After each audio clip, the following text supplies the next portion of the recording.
Well, good afternoon.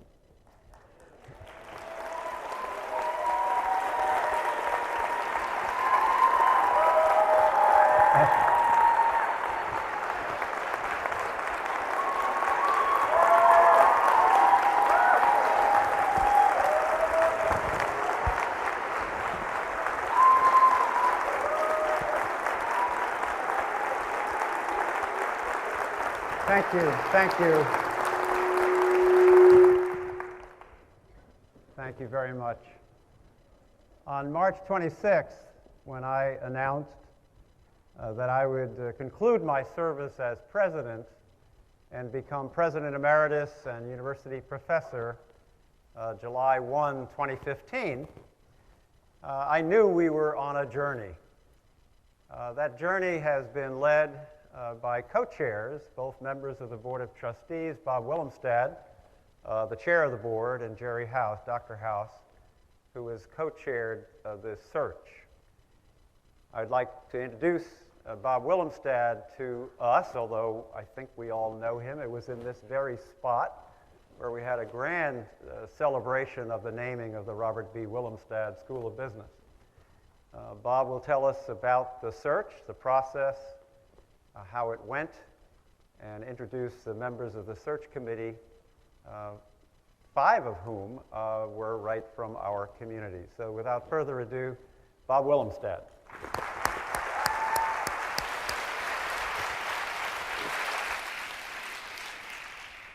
Unfortunately, your spontaneity ruined my first line here, but I'll do it anyway. I want to start off by saying thank you to Bob Scott. He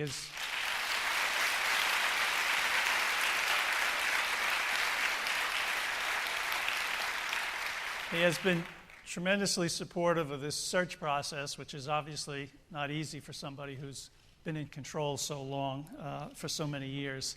But more importantly, thank him for what's now almost 15 years of terrific leadership. And all of us here owe a great debt to him. So thank you very much, Bob.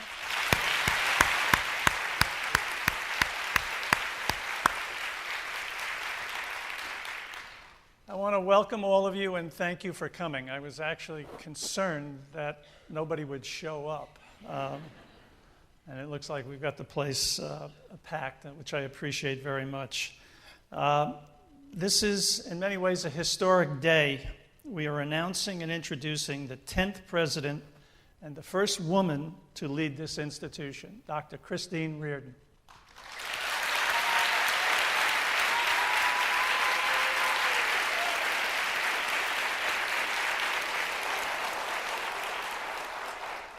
I want to talk a little bit about the search process because it's really important.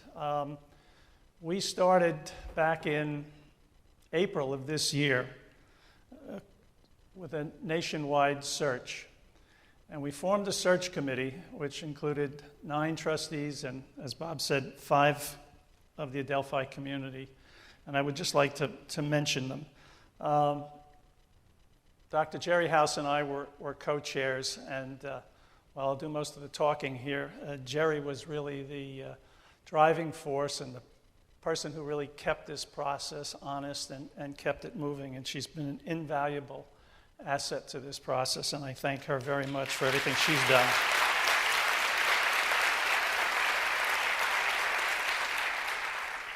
Besides the 2 of us, there were 7 other trustees: Joan Gerges, Susan Murphy, Tom Otamid, Frank Angelo, Noreen Harrington, Helene Sullivan, and Chantel Hamlin. In addition, the 5 community members from Adelphi, our own Dean Richard Garner, faculty members Andy Ward and Bob Bornstein, who was sitting right down front, 2 students, Dilara Islam and Marlon Louison. And I guess, I'm not sure how many are here, but I would ask those that are here, please stand up.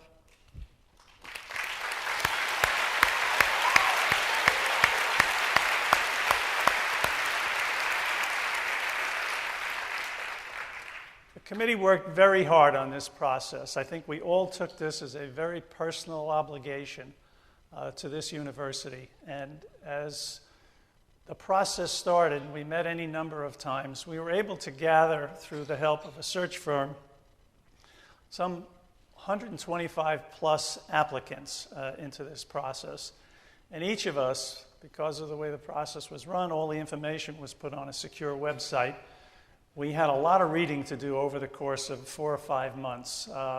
With 125 plus applications, I'm used in the business world of seeing a CV. If it has more than one page, you don't usually look at it.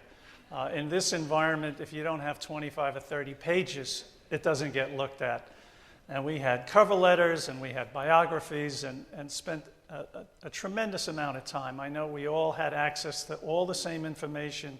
We spent nights, weekends reading. We would meet every couple of weeks and go through the applications that we had received and started to cull applications out and work towards coming down with a group. We were targeted to come up with about 25 applications, for which we met again in early September, spent a lot of time talking about each of the candidates of those 25 applications with the goal and the objective to bring in 10 highly qualified people for an interview process. As it turned out, we wound up with 12 applicants that came in for interviews. In early September, we spent 2 days in New York City at a hotel where we started at 7:30 in the morning with applicants, interviewed them all day long, finished up the following day till about 3 o'clock. My great concern was, having interviewed 12 people and a search committee with a very diverse set of backgrounds, recognizing we had 5 people from the Adelphi community and 9 trustees, although I would point out 3 of those trustees had a very strong background in education. Joan Gerges and Susan Murphy both have spent 30 plus years, Joan at Princeton and Susan at Cornell. And Jerry is a nationally renowned educator who brings so much to the process. So aside from the community members, we had trustees that had a good depth of knowledge and understanding about higher ed. So I felt we were in good hands, but given the diversity of backgrounds and experiences, I thought taking 12 applicants and coming down, the objective was to get down to 3 or 4 finalists, that it was going to be a difficult choice. And we would spend a lot of time debating about who to be included and who not to be included. Interestingly enough, the committee had a single purpose in mind and had a good definition of the kind of person we were looking for, somebody who would embrace the history and traditions of this institution. As it turned out, I was wrong because I expected this process to be arduous and take a long time. After those 2 days, we were able to easily select the top 4 candidates, and it wasn't even close. There were 4 really significant, well-qualified candidates, and everybody else kind of got pushed to the side. So my great fears were of such that we were able to find really 4 talented people. And in fact, I think the whole search committee felt very clear that any one of those 4 candidates would be terrific leaders of Adelphi University. So the next step in the process was to bring those 4 individuals back, again, for another 2 days worth of interviews. We gave them a lot of information about Adelphi, financial and academic information, and we asked them to come prepared to answer a few questions, what their view and vision was, what they thought the culture of the organization was. And as I said, we spent another 2 days interviewing 4 candidates, and again, took a much longer period of time with each of the candidates, but at the end of those 2 days, again, my concerns and fears turned out to be somewhat unfounded. Again, we had 4 terrific people. Any one of them could have been the president at Adelphi, and I thought we would have, once again, a difficult decision, kind of narrowing down who the primary candidate would be and who the second, third, and fourth choices were. We actually did a little voting so that everybody got a chance to voice and share their opinion without being influenced by others. I will tell you, all through the process, especially the trustees, would always look towards the Adelphi community members, faculty members in particular, and say, what do you think of this candidate? How would they be perceived? How do you think they'll fit in the community? And they commanded a lot of attention and respect, and we listened very carefully to them. At the end of the day, once again, I was wrong. We wound up with an overwhelming support for one candidate, and that was Dr. Reardon. It was such a process, and we were all so unified in that selection of Dr. Reardon that, as I say, the process was easy, but my great fear and consternation was if she wasn't going to take the job, I didn't know what we were going to do, because I didn't know if we could go back and resurrect any one of those three people as a candidate when she was such a strong choice for the whole committee. We spent a couple of weeks doing due diligence, as it's called, which is really calling references and checking and speaking to all the people at the institutions where she had worked, trustees, co-workers, and so forth, and got nothing but a glowing response, and more importantly, a reaffirmation of everything we saw and heard from Christine. So we felt very comfortable with our decision as to what the recommendation would be. The committee unanimously recommended Dr. Reardon to the board. Last Monday, the board met here on campus. We spent a couple of hours, again, going through the process, going through all of her credentials and the assets that she brings to this university. And the board themselves also came up with a unanimous approval of Dr. Reardon, and we were sitting in a conference room over in the University Center, and as I've explained before, while she was not there at the meeting, at the end of the meeting, she got a standing ovation, which is a little unusual. Most people don't get that in absentia. So it's been a labor of love. I will tell you, it has been a challenge and a weighty process that we've gone through, and that's because I think we all felt the importance of this decision to pick someone who can carry the mantle for this university after the legacy that Bob has left is a big challenge, and we felt very strongly that we wanted to find the right person, and I believe we have. I'm just going to mention a few words about Christine, and then we're going to bring her up and she can speak for herself. But Christine is currently the provost at the University of Kentucky. And for those of you who don't know, Kentucky is a large public institution with more than 30,000 students, 19,000 full and part-time employees, and a budget of $3 billion. As provost, she provides strategic leadership for the academic operations of the University of Kentucky. Prior to that time at Kentucky, Dr. Reardon was dean of the Daniels College of Business at the University of Denver. You'll be able to read her biography, and I know she will describe her experiences before she leaves today. I would say the one thing that I think all of us walked away with and were so impressed, and I think the reason she's sitting here is that she exhibited not only the talent and skill sets that she brings to the job, but more than anything else, I think she grasped and understood the culture of Adelphi, and that what it stood for, and that how important education was to the students that we have here, and recognized that the unique relationship that the university has with its students because of a talented and caring faculty. And that, I think, is what struck all of us, and I think that's how we knew we had the right person. So it is now my pleasure and privilege to introduce Dr. Christine Reardon, the 10th president of Adelphi University and the first woman president in the 118-year history of this university. Chris?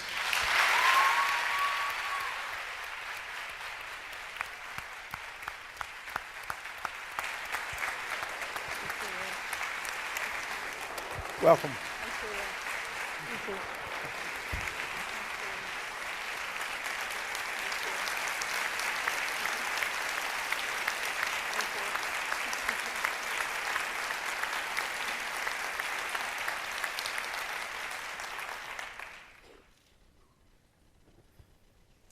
You know, they say that life is not measured by the breaths that we take, but by the moments that take our breaths away.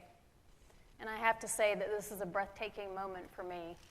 I feel so very privileged and honored to be named as the 10th president of Adelphi University and as the first woman president. I think as I address my new Adelphi family today, I thought I would do a few things. One, I wanted to talk to you about what attracted me to Adelphi. Two, I thought I would tell you a little bit about my background. And then three, I thought I would share a little bit about where I see Adelphi headed. Does that sound like a good game plan? All right. Before I get started, I have to thank everybody that was involved in the selection process because it is a very arduous task. I want to thank Bob Willemstead and Jerry House for their due diligence with me as well. They spent a lot of time with me and my family and a lot of conversations, and I know the selection committee worked very, very hard in this process. And again, I want to thank everybody for all of the things that they did to make me feel welcome and to give me insight into this wonderful university. Let me tell you a little bit about the selection process. So as Bob described, on Monday morning, they had meetings starting at 7:30 a.m., running through Tuesday evening at 6 p.m. I was the 7:30 a.m. appointment on Monday morning. I happened to meet with Bob at 8:30, and he was sitting to my right, and he whipped over to me and he said, "So how do you know about Adelphi University?" And he kind of gave me a stink eye. I think it was an intimidation tactic. He thought he was throwing a hardball, and in fact, it was a softball, because I easily said to him, I've known about Adelphi for a long time. I lived in New Jersey for a time, and of course, it's a nationally ranked research doctoral institution with a strong focus on liberal arts, professional education, health-related education, and really focuses on personalized education. I said, it's known in the academic world, so it's easy for me to talk about Adelphi and why I'm interested. The second thing that I pointed out, however, is that under President Scott's legacy, Adelphi is known as a model for a university that's transformed itself over the last 15 years.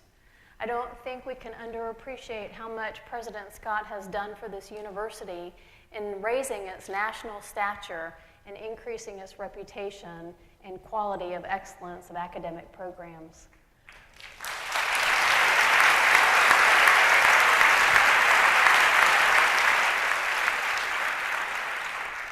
I think all you have to do is to look around the Adelphi campus and the satellite centers and see a growth in enrollment. You see a prosperous student body. You see the faculty working diligently with the students to help them gain the quality education that they deserve. You've seen a substantial increase in terms of the enrollment as well as the endowment. You've seen an increase in the alumni engagement. And of course, you've seen a transformation of this beautiful campus, with the pinnacle being the Nexus Building and Welcome Center. You know, Adelphi University is a place of distinction. But when I think about universities, they're also more than just buildings and the things that they do. As you get to know me, you're going to hear me say 1,000,000 times, people make the place. And as I went through the selection process, the people that I've met are just outstanding. The students, the faculty, the staff, the alumni, the friends, the trustees, they are the heart and soul of this university, and I have to tell you that I was very, very impressed. In my meetings and as I walked around the campus, I could feel the sense of community and the deep commitment to this university.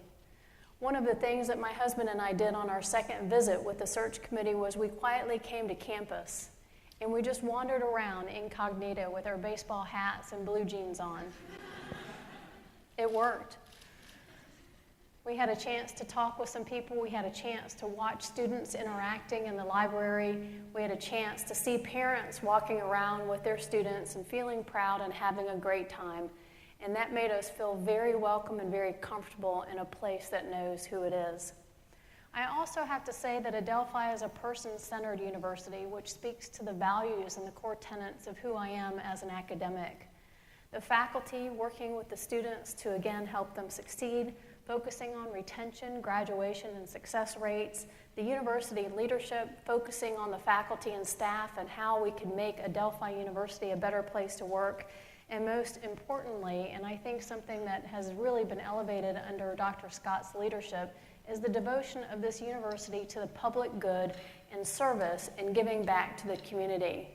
Just 2 weeks ago, you had the Midnight Run where your College of Social Work had students going out and distributing goods, clothing, food to the homeless, and that is the kind of spirit that makes this place a person-centered university. A little bit about me in terms of my background and why I felt it was such a great fit for me at Adelphi University. My parents are first-generation college students. Out of my 4 grandparents, only one had a high school education. So education has been at the core of who I have been for my entire life. There was no option for me to not go to college. It's been something that's been talked about in my family for decades. I never imagined myself, however, as a university president. In fact, when I was 17, I wanted to do nothing like my parents did, and both of my parents are educators. So being the stubborn teenager, I went on to Georgia Tech to get my engineering degree. Somewhere in my mid-20s, I realized that education really was my passion, and I entered a PhD program, and I've never looked back since that time.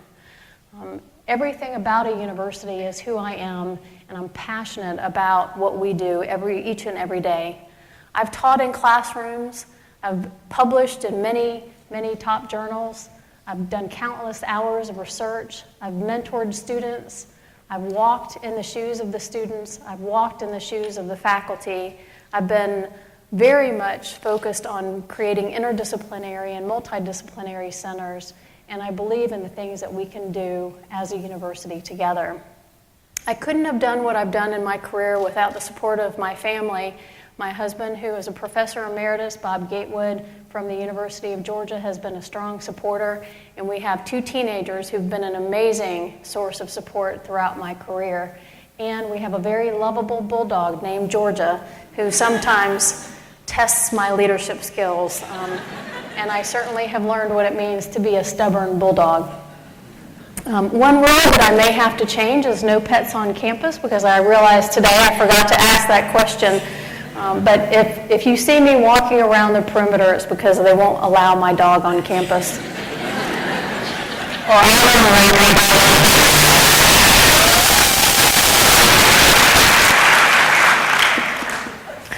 So what's ahead? In the months to come, certainly Dr. Scott has the next 6 months to fulfill his amazing legacy, and I'm going to be lucky enough to be able to work with him a little bit in this transition. I'll be meeting with him periodically and spending a lot of time learning about the university and spending some quiet time here on campus learning more. So when I land here July 1, I'll be ready to start having conversations. Most importantly, what I look forward to in the months to come is spending time with all of you and listening to you and hearing all of the issues that you think should be on the table, the opportunities, what you think are the distinct bright spots for Adelphi University. There's an amazing next chapter to write, and together we're going to need to do that. A single person won't write it, but together I know that we can come up with an amazing script for what we're going to be doing in the future. When I think about Adelphi, I know the future is very bright. There's a lot of things to focus on at this university.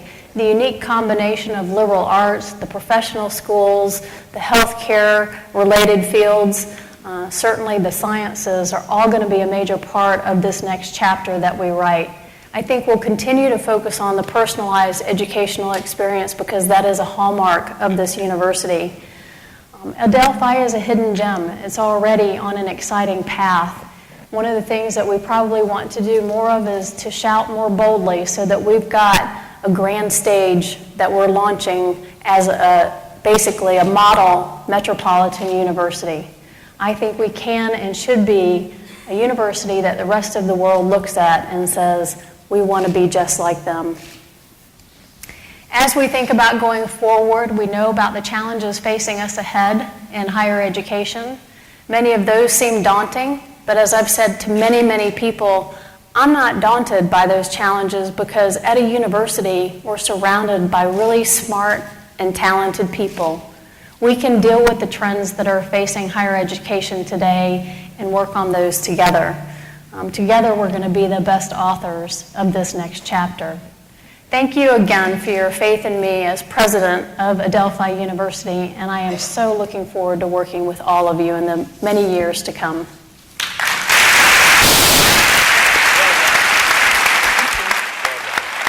Well done.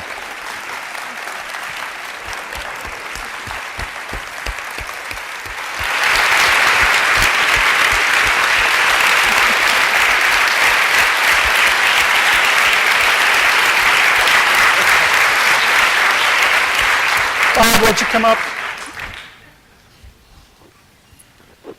I just want you to meet the other half of this dynamic duo. I'm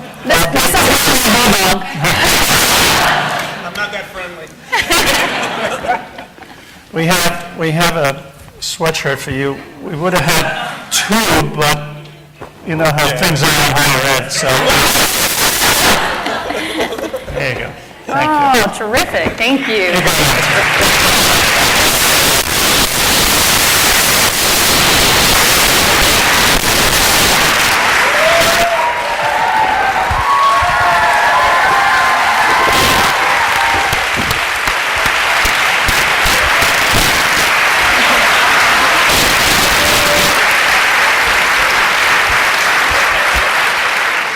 So if I wanted to be like my son, I'd put the hood up, and I'm gonna forego on that one. Thank you very much. That's great on you. Yeah, thank you. All right, folks.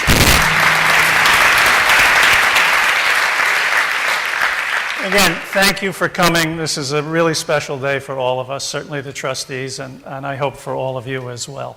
We're going to have a reception outside. You can get a chance. I don't know how many of you will be able to swarm around Chris, but to get to meet her. But we're going to have a little reception outside. So again, thank you very much for everything.